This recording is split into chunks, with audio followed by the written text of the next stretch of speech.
Assalamualaikum warahmatullahi wabarakatuh. Alhamdulillah, alladzi faddala bani Adam bil ilmi wal amal, wassalatu wassalamu ala sayyidina Muhammadin fi kulli hal wa ala alihi wa ashabihi ahlul fadaili wal kamal. Subhanaka la ilma lana illa ma 'allamtana innaka antal alimul hakim. Rabbi shrah li sadri wa yassir li amri wahlul 'uqdatam min lisani yafqahu qawli. Amma ba'du. Yang saya muliakan, yang saya hormati para ta'amil, wabil khusus kepada Al-Ustaz Zainal Abidin, yang mana beliau telah berhusnudzon kepada saya untuk mengundang saya untuk menyampaikan sedikit daripada ilmu yang saya miliki, yang insyaallah mudah-mudahan bermanfaat di dunia wal akhirah. Amin ya rabbal alamin. Karena ilmu itu juga harus ada zakatnya. Orang yang punya ilmu juga dia harus mengeluarkan ilmunya untuk menyampaikan kepada minimal kepada keluarganya. Pada hari-hari ini kita sampai kepada 10 hari terakhir di bulan Ramadan, yang mana banyak daripada kita beriktikaf sebagaimana yang dicontohkan oleh Nabi Muhammad SAW dengan memperbanyak solat-solat sunnah. Tetapi saya lihat ini koreksi kepada diri saya dan kepada hadirin, ketika ada yang menyampaikan itu banyak yang masih belum tertarik dengan apa yang disampaikan. Padahal para ulama mengatakan bahwasanya orang yang duduk belajar ngaji ilmu itu lebih afdal daripada sholat sunnah 1000 rakaat. Artinya kedua-duanya ada afdal, ya. Beriktikaf karena kita mengejar Lailatul Qadar. Padahal para ulama mengatakan kenapa Allah Subhanahu wa taala merahasiakan Lailatul Qadar, supaya kita beribadah itu dari awal Ramadan sampai akhir Ramadan sama, tidak ada bedanya. Kalau Allah memberitahu bahwa Lailatul Qadar jatuh pada malam 23, maka orang akan berbondong-bondong datang ke masjid hanya pada malam 23. Pendapat yang paling kuat mengatakan bahwa Lailatul Qadar itu dimulai dari awal Ramadan hingga akhir Ramadan. Tapi memang sudah mungkin menjadi semacam uruf. Uruf itu kebiasaan, ya, yang bisa menjadi hukum dalam mazhab Imam Syafi'i. Tapi tidak apa-apa, mudah-mudahan kita yang serta awal hari akhir Ramadan kita mendapatkan malam Lailatul Qadar, ya, yang mana malam itu lebih baik daripada malam 1000 bulan. Para ulama mengatakan kalau amal kita diterima pada malam Lailatul Qadar itu sama saja dengan ibadah sepanjang 80 tahun, atau umur kita sepanjang umur kita, ya. Di dalam satu riwayat dikatakan, yang diriwayatkan oleh Ibnu Hibban, Rasulullah sallallahu alaihi wasallam bersabda, "Idza kana akhiru lailatin min Ramadan bakat samawati wal ardh wal malaikata musibatan li ummati." Kata Nabi Muhammad sallallahu alaihi wasallam, kalau tiba di akhir Ramadan, malam-malam akhir Ramadan, maka langit, bumi beserta para malaikat itu menangis. Kenapa menangis? Karena menganggap bahwasanya pada malam-malam itu adalah malam kemarangan atau malam kesialan bagi umat Nabi Muhammad sallallahu alaihi wasallam. Kemudian para sahabat bertanya kepada Rasulullah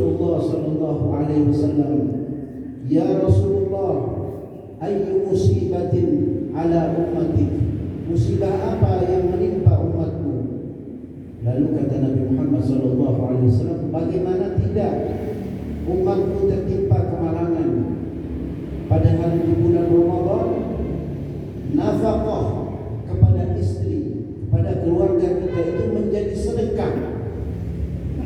Padahal nafkah itu adalah kewajiban dan kita ikut memakannya. Di situ nilainya, kata Nabi Muhammad SAW, sedekah di bulan Ramadan. Di bulan lain nafkah ya nafkah, tidak bernilai sedekah. Kemudian yang kedua, kata Rasulullah SAW, wasukutu tasbih. Diamnya orang yang berpuasa di bulan Ramadan dihitung sebagai tasbih, bertasbih memuji Allah Subhanahu wa taala. Artinya kalau kita diam, berarti kita tidak berbicara sesuatu hal yang sia-sia, apalagi hal-hal yang dapat menyebabkan kita berdosa, diharamkan oleh Allah Subhanahu wa taala. Karena orang kalau sudah banyak omong, banyak salahnya. Makanya di bulan Ramadan ini, kata Nabi Muhammad SAW, orang yang diam itu dihitung sebagai sedekah, sebagai tasbih. Orang yang bertasbih kepada Allah Subhanahu wa taala. Lalu yang ketiga, wan-naumu ibadah. Tidurnya orang yang berpuasa itu ibadah. Tapi jangan diartikan tidur di sini ya, dari habis subuh sampai jam 5. Itu latihan mati namanya. Ya. Maksudnya di sini tidur sini ketika kita capek beribadah kepada Allah lalu kita tidur, itu dianggap sebagai ibadah kepada Allah Subhanahu wa taala. Atau capek dalam mencari nafkah lalu kita tidur, tidurnya dihitung sebagai ibadah.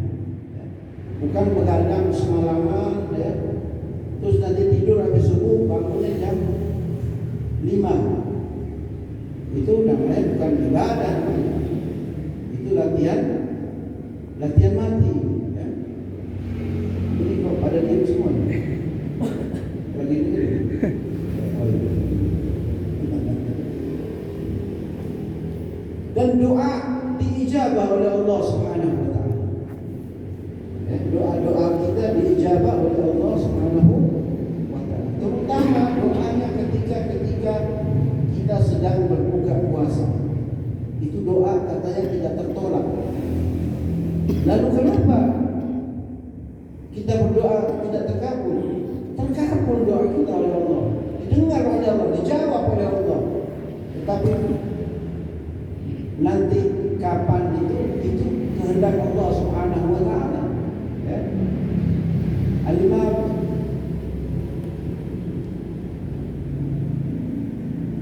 Ibn Athaillah As-Sakandari mengatakan, "Dhamana lakal ijabah ala ma yurid wa laysa ala ma turid." Allah mengabulkan doa kita berdasarkan kehendak Allah. Ya. Kadang ditunda, ya. Entah kapan kita tidak tahu, tetapi pasti akan dikabulkan oleh Allah Subhanahu wa taala. Karena Allah yang lebih tahu apa yang terbaik buat hamba-Nya. Kalau kita punya anak kecil ya, kita kasih pisau, bisa nggak? Nggak boleh. Ya. Allah tahu kalau Allah kasih, ya, seumpama kita minta rezeki, lalu kita diberi rezeki oleh Allah. Allah tahu kalau kita ini diberi rezeki, hamba ini akan rusak agama, dia akan lupa kepada aku, kata Allah Subhanahu wa taala. Atau doa-doa yang belum diijabah oleh Allah di dunia, nanti di akhirat akan mendapatkan orang-orang yang paling utama dipanggil oleh Allah Subhanahu wa taala. Apa permintaanmu hari ini? Apa permintaanmu sekarang? Karena doamu dulu di dunia belum aku kabulkan.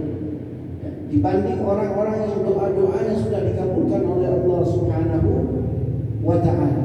Ya. Lalu yang kelima, wala yaktub ala mudhnib dambul.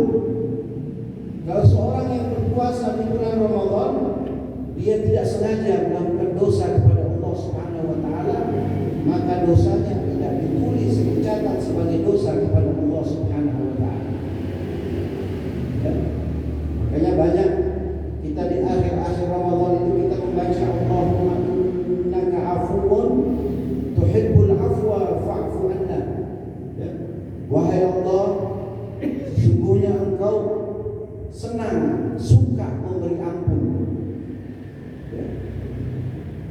makna afwa itu dengan ghafar itu ada perbedaan. Ya. Kalau afwa, ketika kita berbuat dosa di dunia, dosa kita langsung dihapus oleh Allah Subhanahu wa taala. Tetapi kalau ghafar, ya, dosa kita tetap tercatat. Ya, nanti di hadapan Allah disebutkan oleh Allah sehingga kita malu di hadapan Allah Subhanahu wa taala. Itu perbedaan ghafur dan afwa. Lebih tinggi afwa. Karena afwa ketika kita berbuat dosa langsung diampuni di dunia. Ya, catatan amal kita ketika dibuka di akhirat hilang, terhapus. Tetapi kalau ghafar, Allah mengampuni dosa kita tapi catatannya tetap ada. Sehingga ketika dibacakan di hadapan Allah kita malu di hadapan Allah Subhanahu wa taala. Ya. Oleh sebab itu Ramadan yang tinggal beberapa hari ini mari kita pergunakan sebaik-baiknya.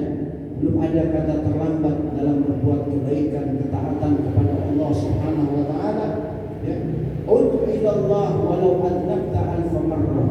Kembalilah kepada Allah walaupun kita telah berbuat dosa ribuan kali. Ya, mungkin ada yang terselip kemarin ya tidak sengaja tidak berpuasa, itu dosanya besar di hadapan Allah Subhanahu wa taala. Masih ada waktu Ramadan kita meminta ampun. Allah mengobrol ampunannya di bulan Ramadan ini. Makanya dikatakan oleh Nabi Muhammad SAW, "Raghima anfun ya, man dakhala Ramadan thumma salaka minhu wa lam yughfar lahu." Bahaya, celaka, sial orang yang ketika dia masuk bulan Ramadan, ketika banyak orang mendapatkan ampunan dari Allah, dia tidak mendapatkan ampunan dari Allah Subhanahu wa taala. Kalau sudah tidak mendapatkan ampunan dari Allah di bulan Ramadan, kata Imam Al-Ghazali, di bulan apa lagi dia akan mendapatkan ampunan dari Allah Subhanahu wa taala. Ya. Lalu 10 terakhir kita mengejar malam Lailatul Qadar ya, dengan beriktikaf. Bagus, itu afdalnya ibadah. Tetapi ada ibadah di dalam kitab fikih itu yang mengatakan bahwasanya ibadah sosial dengan ibadah individual. Ibadah individual itu ibadah untuk diri kita sendiri. Salat tahajud bagus. Tetapi ibadah sosial itu lebih afdal daripada ibadah individual. Contohnya apa? Contohnya ketika ada orang yang datang meminta bantuan kepada kita, ya, lalu kita menolong orang itu, maka ibadah sosial itu lebih afdal daripada ibadah individual. Karena ibadah individual hanya untuk diri kita sendiri, hanya untuk menyelamatkan kita dari api neraka. Tapi ketika kita membantu sesama atau dalam menyebarkan ilmu, bersedekah, itu ibadah yang di hadapan Allah lebih afdal daripada ibadah individual. Saya tidak menafikan ya, sholat tahajud itu bagus, ya, itu sangat agung ya. Tapi ada ibadah yang lebih afdal daripada sekedar ibadah individual atau ibadah spiritual kepada Allah Subhanahu wa taala. Kita tahu ada cerita ketika Nabi Allah Ibrahim alaihissalam. Nabi Ibrahim alaihissalam ada kedatangan seorang Majusi. Orang Majusi ini datang dalam keadaan lapar. Usianya kira-kira 80 tahun. Lalu kata Nabi Allah Ibrahim, engkau boleh masuk dan makan di rumahku dengan satu syarat. Syaratnya apa? Kata orang Majusi. Orang Majusi itu orang yang menyembah api. Ya. Api disembah sama orang Majusi. Kata Nabi Ibrahim, aku punya syarat. Apa syaratnya? Syaratnya engkau harus masuk ke dalam agama, yaitu agama Islam. Lalu orang Majusi ini pergi berlalu. Mengetahui itu Allah Subhanahu wa taala marah kepada Nabi Ibrahim. Wahai Ibrahim, orang itu dia kufur kepadaku selama 80 tahun dan aku tetap memberi makan kepadanya. Mengapa engkau memberi syarat yang begitu berat kepada orang itu sehingga syaratnya engkau harus memberi makan baru engkau ajak dia masuk ke dalam agama Islam. Padahal selama 80 tahun aku tidak pernah memaksa orang itu untuk masuk ke dalam agamamu, tetapi aku telah tetap memberi dia makan. Ini ibadah sosial ya. Ibadah sosial. Kita boleh khusyuk beribadah, tapi jangan lupa dengan ibadah sosial. Itu tidak kalah penting. Apalagi bulan Ramadan, bulan sedekah. Kita bantu orang-orang yang memang membutuhkan bantuan kita. Lalu Nabi Ibrahim pergi mengejar orang Majusi tersebut dan mengatakan, wahai fulan, datanglah ke rumahku, mari kita makan. Lalu orang Majusi itu bertanya, oleh sebab apa engkau memanggilku? Lalu Nabi Allah Ibrahim berkata, Tuhanku telah berfirman begini dan begitu. Lalu orang Majusi itu terharu sehingga dia memeluk masuk ke dalam agamanya Ibrahim alaihissalam. Inilah wajah Islam yang sebenarnya. Islam bukan hanya sekedar kita sholat 5 waktu, ya.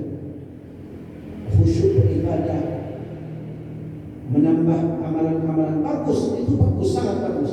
Tetapi jangan juga kita lupakan bahwasanya ada ibadah yang tidak kalah penting, yaitu ibadah sosial, kepedulian kita terhadap sesama. Ketika Nabi Ibrahim alaihissalam hendak dicabut nyawanya oleh malakul maut, Nabi Ibrahim bertanya kepada malakul maut, lima takhadani rabbi khalila, oleh sebab apa Allah menjadikan aku sebagai khalilnya, sebagai kekasihnya, sebagai orang yang paling dekat dengannya. Kata malakul maut, li'annaka ut'imul ju', karena engkau memberi makan orang-orang yang lapar. Oleh sebab itu Allah memberi gelar engkau Khalilullah, orang yang dekat dengan Allah, kekasihnya Allah Subhanahu wa taala. Walam tus'al minhu, dan engkau tidak meminta apa-apa daripada orang-orang tersebut. Nabi Ibrahim itu punya kebiasaan, kalau datang waktu makan, ya, beliau tidak akan makan sebelum orang satu kampung itu kenyang perutnya. Kalau masih ada yang lapar, Nabi Ibrahim tidak akan makan. Nah, inilah bahwa kita mau mendekat kepada Allah, ingin menjadi orang yang dekat kepada Allah, bukan hanya dengan sekedar ibadah-ibadah spiritual, tapi ada ibadah-ibadah sosial. Hablum minallah bagus, hablum minan nas juga bagus. Ya. Kira-kira kita ini sedih deh, Ramadan mau berlalu. Sedih kan? Harus sedih. Karena langit, bumi, dan para malaikat saja bersedih. Ketika Rasulullah bersabda tentang ini, Rasulullah menangis. Rasulullah berkata, ayyi musibatin akbar minha, musibah apa yang lebih besar daripada ini? Yang mana di bulan-bulan lain kita tidak mendapatkan ini, keistimewaan di bulan Ramadan ini. Mudah-mudahan kita yang duduk pada pagi hari ini mendapatkan Lailatul Qadar, dan sehingga nanti sampai kita setelah selesai kita berpuasa, terus kita jadikan bulan-bulan ini adalah bulan-bulan yang lain adalah Ramadan bagi kita. Kemarin sempat saya belum menjelaskan yang terakhir ini. Al-Imam Al-Ghazali membagi puasa menjadi 3 tingkatan. Yang pertama, puasa al-umum, puasanya orang-orang yang awam. Ini seperti saya, ya. Dia hanya menahan lapar, menahan haus, dan menahan untuk tidak berhubungan dengan istrinya di siang hari. Tetapi al-jawarih, anggota badannya masih dipergunakan dengan hal-hal yang diharapkan oleh Allah Subhanahu wa taala. Ini puasanya orang awam. Ya. Puasanya agak naik tingkat sedikit, shaumul khusus, puasanya orang-orang pilihan. Di samping dia bisa menahan lapar, menahan haus, ya, menahan untuk tidak berhubungan syahwat dengan istri. dia menjaga seluruh anggota badannya dari hal-hal yang diharamkan oleh Allah Subhanahu wa Ta'ala. Ini puasanya orang-orang pilihan. Kalau kita bisa sampai di tingkat ini, maka kita adalah orang-orang pilihan di hadapan Allah Subhanahu wa Ta'ala. Karena puasa memang bukan hanya sekedar menahan lapar dan haus saja, tapi juga anggota badan kita, mata, mulut, tangan tidak mengambil haknya orang, kaki dipergunakan kepada hal-hal yang diridhoi oleh Allah Subhanahu wa Ta'ala. Dan puasa tingkatan yang terakhir adalah puasa al-khususil khusus, puasanya orang-orang pilihan. Ini puasanya al-muqarrabin. Kita mungkin tidak akan bisa sampai pada tahap ini. Karena apa? Karena kata Imam Ghazali, puasa ini adalah puasa daripada hati, batin kita tidak memandang dunia yang remeh ini, dan tidak berpaling selain daripada kita mengingat Allah Subhanahu wa Ta'ala. Ketika kita lupa dengan Allah, maka puasa batin ini batal, kata Imam Ghazali. Kita kadang dalam beberapa menit, beberapa jam, bahkan berjam-jam lupa dengan Allah Subhanahu wa Ta'ala. Sampai kepada tingkatan yang kedua saja sudah alhamdulillah, sudah syukur alhamdulillah kita bisa menjaga seluruhnya dengan puasa yang sebenarnya puasa, bukan saja menahan lapar dan haus. Kam min sha'imin laisa lahu min siyami illa al-ju' wal 'atash. Banyak orang yang berpuasa tidak mendapatkan pahala apa-apa kecuali hanya lapar dan haus saja. Ini puasanya anak SD juga sama dengan kita. Bisa, anak SD bisa menahan itu. Gampang menahan lapar dan haus. Yang paling sulit itu menahan seluruh anggota badan kita dari hal-hal yang diharapkan oleh Allah Subhanahu wa Ta'ala. Mungkin ini bisa bermanfaat buat saya pribadi, karena Ustaz Zainal Abidin mendadak mintanya tadi malam jam 11. Terakhir saya ingin menceritakan sebuah riwayat bahwasanya nanti di pada mahsyar, ketika Rasulullah Sallallahu Alaihi Wasallam berjalan mencari umatnya, ada satu sosok seorang manusia dari umat Nabi Muhammad Sallallahu Alaihi Wasallam itu dicambuk oleh malaikat. Ini orang dicambuk malaikat sebelum masuk ke dalam api neraka, dicambuk dulu. Ketika Rasulullah lewat di hadapannya, jubahnya ditarik, jubahnya Nabi ditarik. Lalu orang ini berkata, ya Rasulullah, syafi'ni, wahai Rasul, tolong bantu aku, katanya. Tolong bantu aku atau beri syafaat kepadaku. Karena Nabi ini orang yang sayang kepada umatnya, Nabi mengangkat tangan kepada Allah Subhanahu wa Ta'ala. Ketika Nabi hendak mengangkat tangan, malaikat yang mencambuk ini datang memberitahu kepada Nabi Muhammad Sallallahu Alaihi Wasallam, wahai kekasih Allah, wahai Nabi Allah, ketahuilah bahwasanya orang ini dulu di dunia khasamahu Ramadan, dia bermusuhan dengan bulan Ramadan. Ketika orang Muslim pada berpuasa, dia tidak berpuasa dan dia bermaksiat kepada Allah Subhanahu wa Ta'ala. Lalu kata Nabi Muhammad Sallallahu Alaihi Wasallam menurunkan tangannya dan Nabi berkata, ana bari'un minhu, aku berlepas tangan dari orang-orang semacam ini. Jadi Nabi tidak memberi syafaat kepada orang yang bermusuhan dengan bulan Ramadan atau Ramadan bermusuhan dengan dia. Ya. Kenapa? Karena Ramadan ini bulan kemuliaan, tapi dia tidak menggunakan waktunya dengan sebaik-baiknya. Ya. Jadi hati-hati kita yang tanpa udzur, ya. Bahkan dikatakan dalam kitab fikih, orang yang kerja keras, yang sekiranya dia tidak mampu berpuasa, dia tidak boleh berniat berpuasa di malam hari, tidak boleh. Dia harus sahur dulu, menjalankan puasanya. Nanti kalau sudah jam 11, jam 10 tidak kuat, baru dia boleh membatalkan puasanya. Itu hukum fikih seperti itu. Jadi tidak boleh dia dengan sengaja tanpa uzur dia membatalkan puasa. Itu sama saja dia bermusuhan dengan bulan Ramadan. Mungkin kita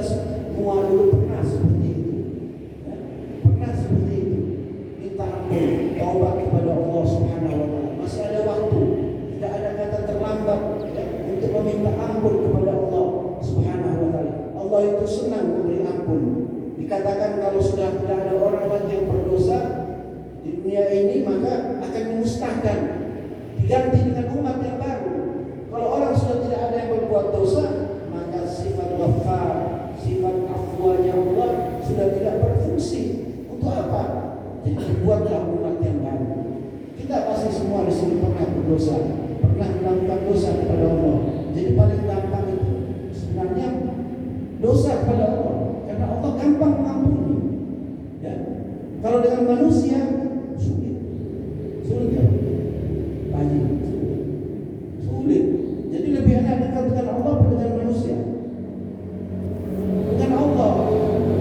Kalau dekat dengan manusia sulit mengampuni manusia. Manusia ini sulit memaafkan, tapi Allah paling gampang memaafkan dengan sifat Ghaffar. Jadi lebih baik itu kita dekat dengan Allah. Ya. Kalau di rumah dekat dengan istri ya. Jadi itu. Ya. Mudah-mudahan kita terdorong sebagai orang yang selamat di dunia dan akhirat. Ya. Untuk Ustaz Zainal Abidin, mudah-mudahan diberikan umur panjang oleh Allah Subhanahu wa taala, keluarga yang dijaga oleh Allah. Terima kasih sudah mengundang saya, berhusnul qaul kepada saya. Sebenarnya saya ini adalah orang yang lemah, yang hina, yang bodoh, tapi beliau berhusnul qaul kepada saya dengan mengundang saya. Mudah-mudahan ini juga sebagai peringatan kepada diri saya sendiri dan kepada antum sekalian, dengan semua kita ini sebentar lagi akan dipanggil oleh Allah. Entah kapan kita tak tahu. Mari pergunakan amal sebagai bekal nanti kita masuk ke alam kubur. Yuttaba'ul mayyit ala salat. Mayyit itu diantar ke kuburan dengan 3 antaran. Ya. Yang pertama, ahluhu wa maluhu wa amaluhu. Ahluhu, keluarganya akan pulang meninggalkannya, hartanya akan pulang meninggalkannya. Yang tersisa apa? Amalnya yang akan menemani dia di dalam kubur. Mumpung kita masih diberi umur oleh Allah Subhanahu wa taala, kita pergunakan waktu ini dengan baik, taat kepada Allah, bertakwa kepada Allah, mengikuti sunnah-sunnah Nabi Muhammad sallallahu alaihi wasallam, sehingga kita nanti di alam kubur selamat, ya, di yaumil mahsyar selamat, di mizan selamat, ya, di sirat selamat, sehingga kita masuk dalam surga Allah, berkumpul dengan orang-orang soleh. Syukur-syukur kalau kita bisa melihat wajahnya Nabi Muhammad sallallahu alaihi wasallam. Hadza minni